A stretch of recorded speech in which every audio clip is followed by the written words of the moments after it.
Fala pessoal, tudo bem com vocês? Reshed Veshalom a todos. Baruch Hashem, Adonai Elohenu, Adonai Echad.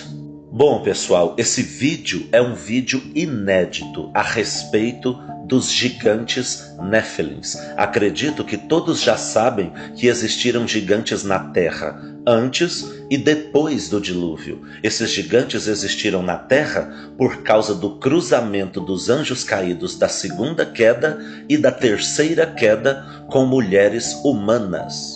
Eu já falei e já provei sistematicamente em aulas aqui no canal todas essas questões, a existência de gigantes Néfilins antes do dilúvio e a existência de gigantes Néfilins depois do dilúvio. Assista às outras aulas que falam sobre os gigantes Néfilins aqui no canal. Existe uma playlist que está linkada a esse vídeo.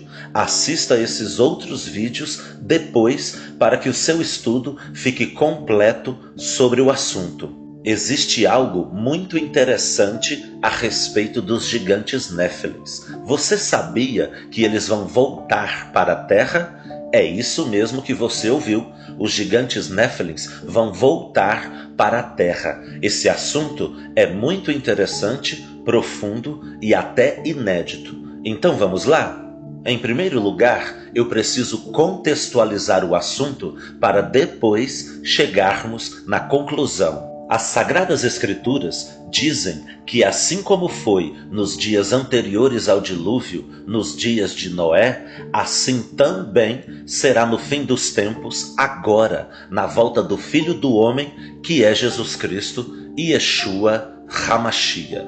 A Bíblia faz essa comparação entre o tempo do Apocalipse que aconteceu nos dias de Noé com o tempo do Apocalipse que vai acontecer agora, no fim dos tempos, na volta de Jesus Cristo. E ao comparar o fim dos tempos dos dias de Noé com o fim dos tempos de hoje, a Bíblia diz que os dias seriam de total semelhança, ou seja, tudo que aconteceu e acontecia nos dias de Noé estaria acontecendo também nos dias de hoje, prestes à volta do Messias. Vejamos o que diz a referência de Lucas capítulo 17, dos versículos 26 ao 30. Eu vou ler, acompanhe o texto, por favor. E assim como foi nos dias de Noé, será também nos dias do Filho do Homem. Comiam, bebiam, casavam e davam-se em casamento, até o dia em que Noé entrou na arca e veio o dilúvio e destruiu a todos. O mesmo aconteceu nos dias de Ló. Comiam, bebiam, compravam, vendiam, plantavam e edificavam. Mas no dia em que Ló saiu de Sodoma, choveu fogo do céu e enxofre e destruiu a todos. Assim será no dia em que o Filho do Homem se manifestar. Viram no texto? O texto deixa muito bem claro que haverá sim uma total semelhança nos dias do fim dos tempos de hoje com os dias do fim dos tempos dos dias de Noé. Então surge uma pergunta inevitável. Afinal de contas, o que acontecia nos dias de Noé? Uma vez que nós descobrimos o que acontecia nos dias de Noé, é só compararmos com os dias de hoje e veremos se há realmente uma semelhança. Então, partindo dessa pergunta, o que acontecia nos dias de Noé? Segundo a Bíblia e segundo vários livros apócrifos, como o livro de Enoque, o livro de Jubileus, o livro de Jazar e o livro dos gigantes, acontecia naqueles dias anteriores ao dilúvio muita coisa. Vamos enumerar algumas. Primeira característica dos dias de Noé anteriores ao dilúvio: violência generalizada por todo o mundo. Havia muita violência no mundo naquela época dos dias de Noé. Está registrado em Gênesis capítulo 6, versículo 13. Segunda característica do que acontecia nos dias de Noé anteriores ao dilúvio: corrupção também generalizada sobre a face da terra. Está registrado em Gênesis capítulo 6, versículo 12.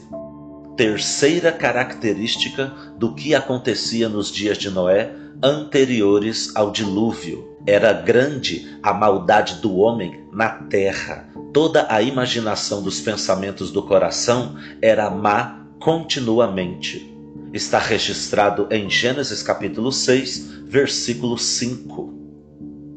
Quarta característica do que acontecia nos dias de Noé anteriores ao dilúvio. Explosão demográfica, crescimento da população mundial. Os homens se multiplicavam sobre a face da terra. Está registrado em Gênesis capítulo 6, versículo 1. Já foi feito um estudo matemático de estimativa da quantidade de pessoas que viveram na terra antes do dilúvio. E a estimativa do estudo matemático diz que passaram na Terra em torno de 5 bilhões de pessoas antes do dilúvio.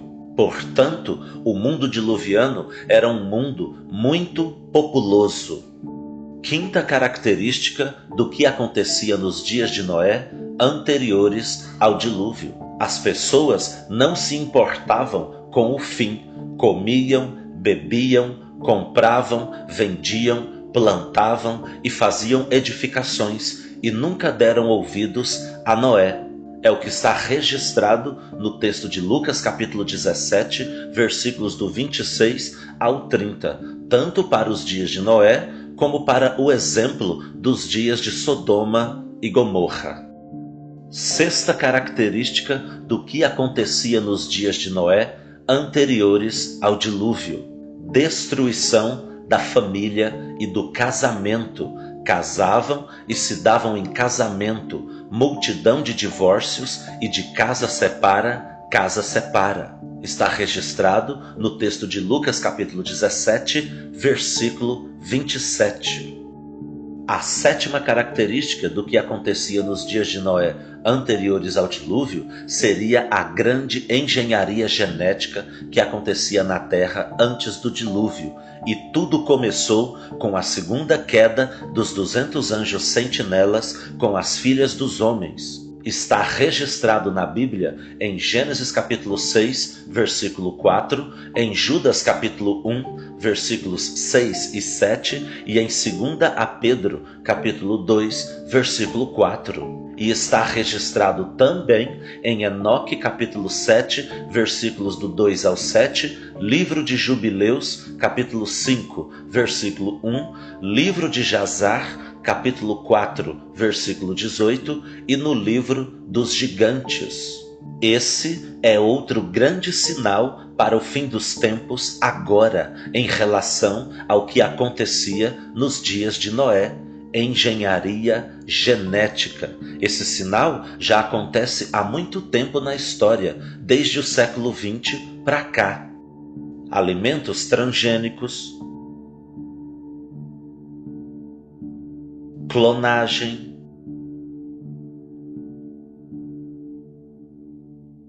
alteração do DNA humano, transhumanismo, inteligência artificial. Tudo isso faz parte desse sinal que acontecia nos dias de Noé e que estava previsto como profecia acontecer nos dias de hoje para o fim dos tempos. Todas essas características que eu acabei de apresentar estavam presentes nos dias de Noé. Tudo isso acontecia nos dias de Noé anteriores ao dilúvio. Daí eu te pergunto, de todas essas características que eu apresentei até agora, das coisas que aconteciam antes do dilúvio, nos dias de Noé, você acha que já está acontecendo tudo isso no mundo ou não? A resposta é sim, não é mesmo? Todas essas características apresentadas já acontecem no mundo hoje há muito tempo, pelo menos de 1900 para cá. Se essa engenharia genética é uma das coisas que acontecia antes do dilúvio na Terra, nos dias de Noé, e foi essa engenharia genética que gerou o surgimento dos gigantes Néfilins na Terra, então fica uma pergunta: onde estão os gigantes Néfilins na Terra hoje? Teríamos que ter gigantes andando sobre a face da Terra, não acha? Está faltando os gigantes. Cadê os gigantes hoje, para o fim dos tempos, andando na Terra, assim como nos dias de Noé? Chegamos justamente na problemática do vídeo e eu vou provar para você agora que os gigantes Néfilins vão voltar para a Terra. É isso mesmo, haverá um retorno dos gigantes Néfilins na Terra.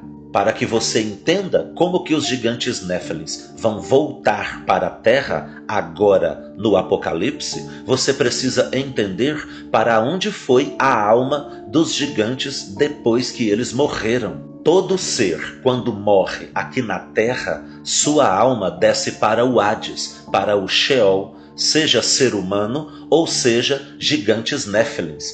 Todo mundo que morre, a alma desce para o Hades.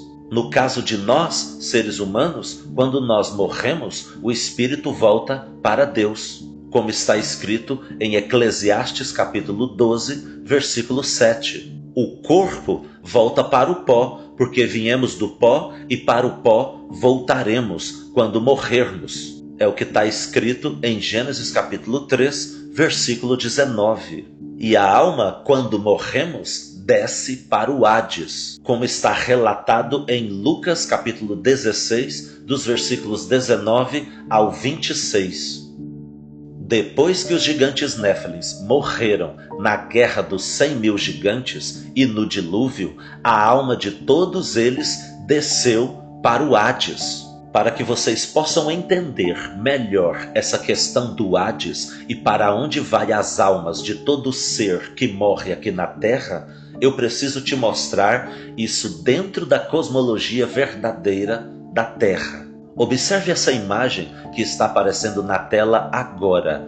Essa é a verdadeira cosmologia da Terra, segundo a Bíblia e a teologia. Nós temos o domo que recobre a Terra, o Sol, a Lua e as estrelas orbitando acima da Terra, uma Terra plana e estendida e uma Terra estacionária, parada. Abaixo da Terra, em seu interior, está o Sheol, o mundo dos mortos, o submundo. O Sheol fica no interior da Terra, como está descrito em Efésios capítulo 4, versículo 9 e Mateus capítulo 12, versículo 40. O Sheol possui 4 partes no interior da terra: o seio de Abraão, que é para onde vai as almas de quem morre salvo; o lugar de tormento, que é para onde vai as almas de quem morreu sem salvação.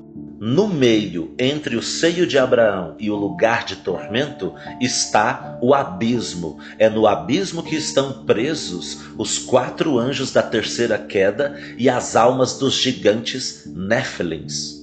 E no mais profundo desse abismo se encontra o Tártaro. É no Tártaro que os 200 anjos sentinelas da segunda queda estão presos. Está registrado em 2 Pedro, capítulo 2, versículo 4. Uma vez entendido onde fica o Hades, o Sheol, e uma vez entendido que a alma dos gigantes Néfilins estão presas no Hades, na parte do abismo, olha só o que vai acontecer no Apocalipse, no tocar da 5ª trombeta. Em Apocalipse capítulo 9, dos versículos 1 ao 10, é dito que no tocar da 5ª trombeta cairá uma estrela do céu na terra. Sabemos que em Apocalipse, estrela simboliza anjo. Esse anjo, que é a estrela que cai na terra, é Satanás, o anjo do abismo, Abaddon em hebraico e apolion em grego. Em outras palavras, ao tocar da quinta trombeta, Satanás será jogado na terra. Essa é a sua segunda queda. Existem 4 quedas de Satanás. Eu vou fazer um outro vídeo explicando essa questão das 4 quedas de Satanás, ok? Após ser lançado na terra, no tocar da quinta trombeta, Satanás abrirá o poço do abismo, porque a chave do poço lhe será entregue. Continuando no texto, em Apocalipse capítulo 9, dos versículos 1 ao 10, após abrir com a chave o poço do abismo, Satanás vai liberar todas as almas dos gigantes Néfilins que estão no Hades. A aparência dos gigantes Néfilins nesse estado espiritual é assustador. O texto diz que eles têm a aparência de cavalos aparelhados para a guerra, possuem sobre as cabeças coroas e seus rostos são como de homem, cabelos longos como os de mulher, dentes como de leão, couraças de ferro e caudas com ferrões como de escorpião. São com essas caudas que eles vão atormentar por 5 meses as pessoas que não tiverem o selo da salvação de Deus na fronte. Os homens vão procurar a morte e não a acharão. Mais à frente, no texto de Apocalipse capítulo 9, agora no versículo 16, é relatado o número desses espíritos cavaleiros que sairão do Hades após Satanás abrir o poço do abismo. O número desses espíritos é de 2 miríades de miríades. Miríades de miríades é um valor numérico grego que significa 100 milhões. O texto diz que a quantidade dos espíritos Néfilins será de 2 vezes o valor de uma miríade de miríade, ou seja, serão 200 milhões de espíritos de gigantes Néfilins que serão soltos do abismo no tocar da quinta trombeta. Esse foi o número de gigantes Néfilins que passaram pela terra no período da história antes do dilúvio e depois do dilúvio. Entende agora o porquê os gigantes Néfilins retornarão para a terra? Eles serão liberados do abismo no tocar da quinta trombeta. As 7 trombetas descritas em Apocalipse é a introdução do juízo do Criador sobre o sistema de Satanás e sobre os ímpios na terra. Só falta os gigantes para que o cenário dos dias de Noé se complete em nossos dias. Todas aquelas outras características que eu apresentei para vocês já estão acontecendo na Terra há pelo menos 1 século. Só falta mesmo os gigantes Néfilins para que o cenário dos dias de Noé se complete nesse fim dos tempos de agora. O número dos gigantes Néfilins que vão ser soltos no tocar da quinta trombeta é de 200 milhões.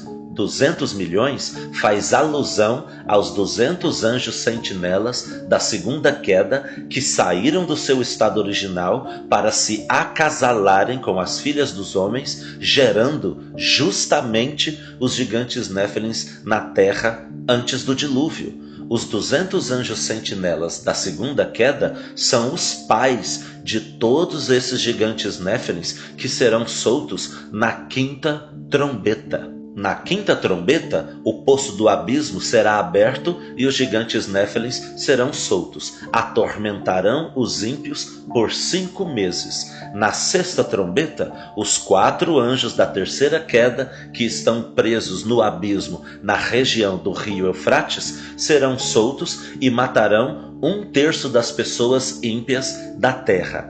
Na sétima trombeta, Yeshua Hamashia volta, o arrebatamento acontece e se inicia as 7 taças da ira de Deus. Bom, pessoal, chegamos ao final de mais uma aula. Eu vou ficando por aqui. Um grande abraço, fique na paz, em nome de Yeshua Hamashia.